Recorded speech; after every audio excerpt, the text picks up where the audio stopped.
What's going on with my folks? It's your guy, Jay Woods, aka Shy the Man, and I'm back at you with another episode of The King's Cup of Joe with Jay.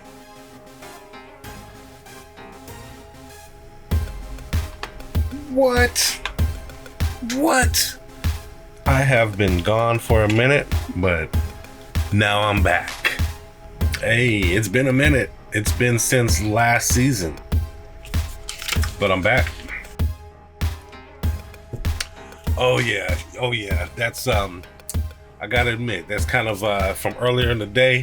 I made some coffee earlier today, added some mocha, some hot chocolate to it, made myself a little mocha, so it was cracking earlier today, but now it's a little older, but I'm gonna still drink a little bit of it just to wake me up a little bit, get me through this show real quick.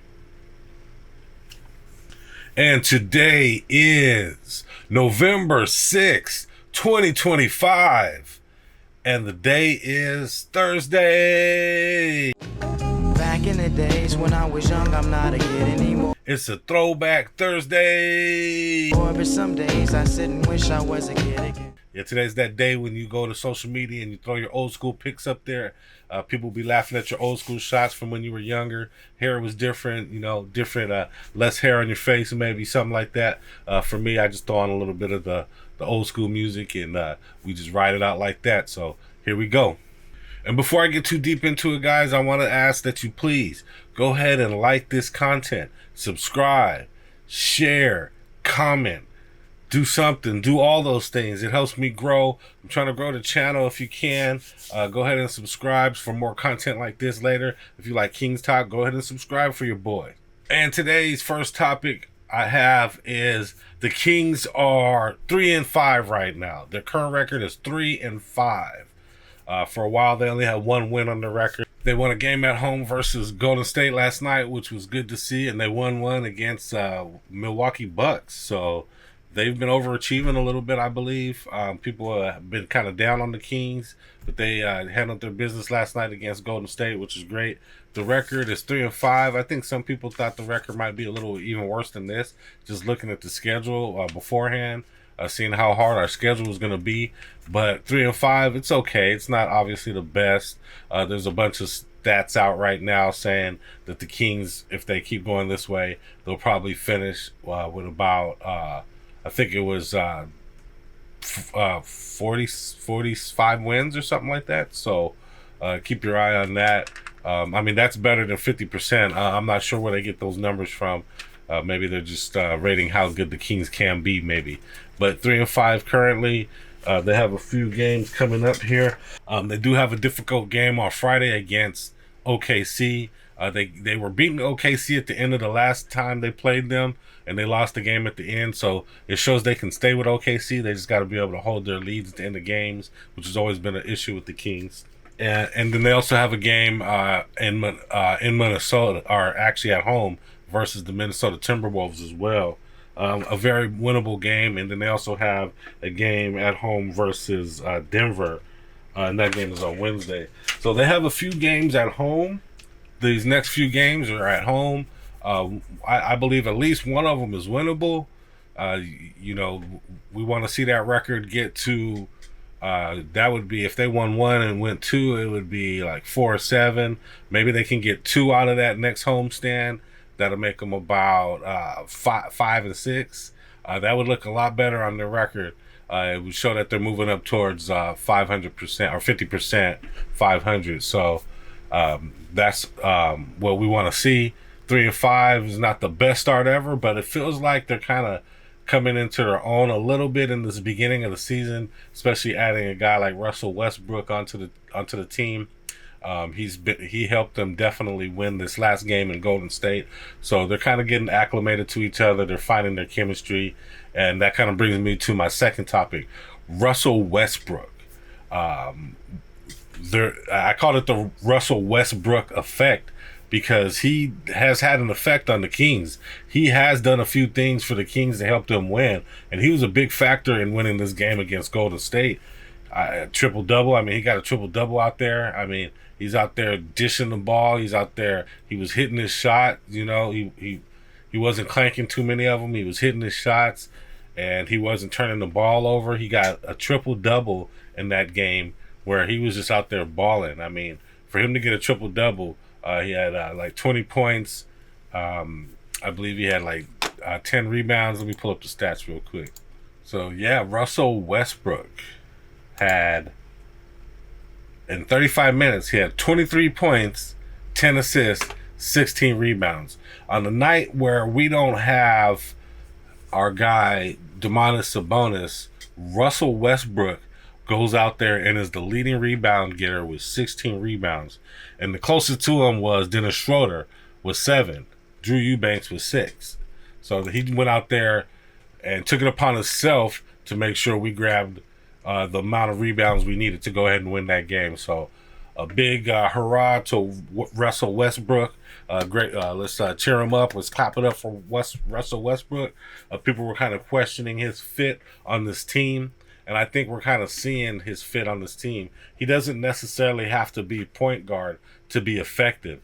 He was out there. I think Doug Christie has him starting at power forward. So it's interesting to see how the Kings use him. And I think he did great as power forward. He was even guarding Giannis Antetokounmpo the other night, which I thought was crazy, but he stopped him on a couple plays where other guys might let him go and get dunked on. He was holding him down. So Russell Westbrook is accepting his role, is not necessarily always the point guard, or maybe he's playing kind of point forward sometimes. But kudos to him for just getting in there and getting in wherever he can and just balling and just playing hoops like a hooper should. So shouts out to Russell Westbrook, and I like the fit that he has. Just kind of like this utility kind of player. He could play probably any position, to be honest with you. He could play point. He could play shooting guard. He could play small forward. I like him at small forward even. So shout out to that late signing and getting Russell Westbrook has been paying off for the Kings. And he's been showing, I believe he's been showing these guys what it takes to push, and he's been showing these young guys from an MVP's point of view how to play the game, how to hustle, how to play hard and give 100% every night. So I feel like he's good for the younger group, and he's been a good role model for these guys. So kudos to Russell Westbrook. I like the effect that he's had on the Kings, and hopefully he can win some more games for us and get some more triple doubles. That would be dope. And then my third topic, how are the new guys doing? So, we got some rookies out there playing a lot of minutes, especially with these injuries, like Nique Clifford. I see Nique Clifford out there slashing to the basket. I love the slasher that he is. I love the athleticism. They were able to, he's caught a couple alley-oops out there, made some layups, cutting to the hole, and doing different things like that. So I do like the effectiveness of Nique Clifford and the way he's been playing lately. He has been doing a good job coming in as a role player. And he just needs to tighten up his shot and do some other things and just keep developing. Just keep developing in the way that he is. And I think he's going to be a really good player in the future for the Kings and a great draft pick. Maxine Renauld, he hasn't had as much time on the court as Nique Clifford.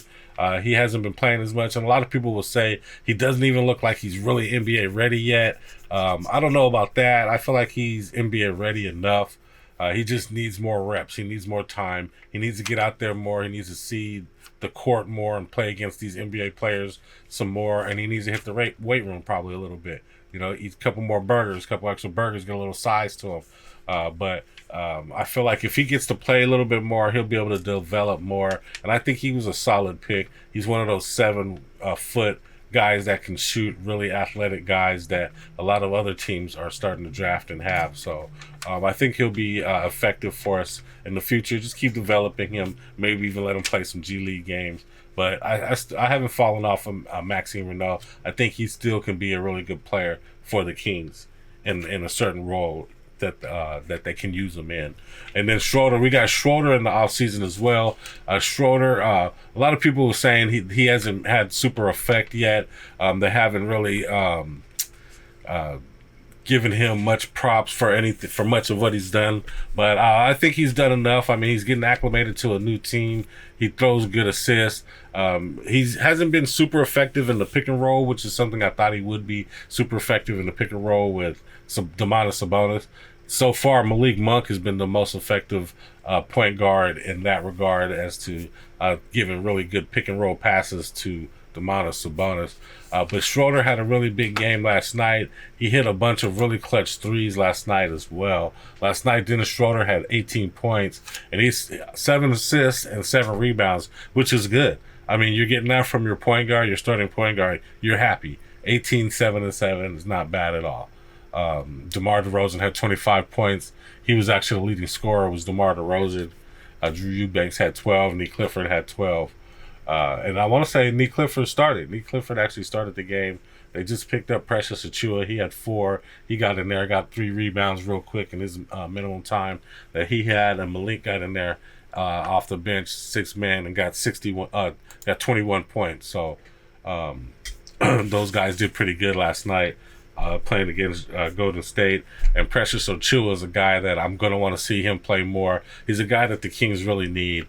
A big body forward that can play defense and can rebound. That's pretty much what he's there for defensive purposes and rebounding purposes. And he did a little bit of that last night. I don't know how much he's going to affect the game that much, but he did well last night in his role. So big ups to Precious Achiuwa.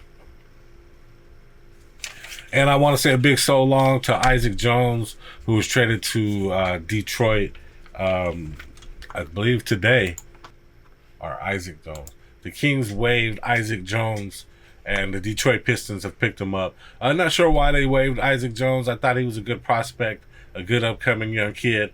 I thought he had very good post presence down low, good footwork, and was able to get good shots down low underneath the basket. I thought he was usable by the Kings, but it seems like they opted for Precious Achiuwa instead. He's his type of game, as opposed to Isaac Jones' game, which is predominantly down low. He's not much of a shooter. He's just kind of a down low post player, plays decent defense, and he's a good rebounder. Just a little undersized to play center. But that's kind of what he plays like as a center. But I thought he did good in the power forward role. I just think they want more shooting from their power forward. So they decided to waive him, and the Detroit Pistons have picked him up. So long to Isaac Jones. You'll be missed. I thought you were a good player, especially for our G League affiliate. You guys that had some good times out there in Stockton, won championship and all that. So long, Isaac Jones. You were good while you were here, but good luck to you in the future. And that's my cup of Joe for today. French roast, 1 creamer. I'm sure y'all didn't miss me because I don't have that many subscribers or even viewers, but hey, we're going to work it out. We're going to keep pushing. We're going to keep pushing the issue. And hey, this channel is all about Kings talk, Kings analysis. So if you're into that stuff, I ask you, please subscribe. I'm going to come out with these Kings Cup of Joes about once, twice a week. I also had the other show, Kings Morning After, where I would do a show after the day after each game. Those shows were kind of heavy. I mean, it took a lot of time, a lot of effort to get those out. It was like having a part-time job, just doing those videos and editing them, and they were coming out kind of long. You know, some of them were starting to be about 30 minutes long, and I just want to do a shorter version, something more green, not necessarily about each game, more about what's going on with the Kings in the past few days. So that's what this is, Kings Cup of Joe. So hey, hopefully you like this content. Go ahead and click that like button. It'll help me grow, and also click that subscribe button. Go for it. Go ahead. You're into Kings talk, sports in general, NBA talk. Click that subscribe button. I dare you. Yes. I'm back, everyone.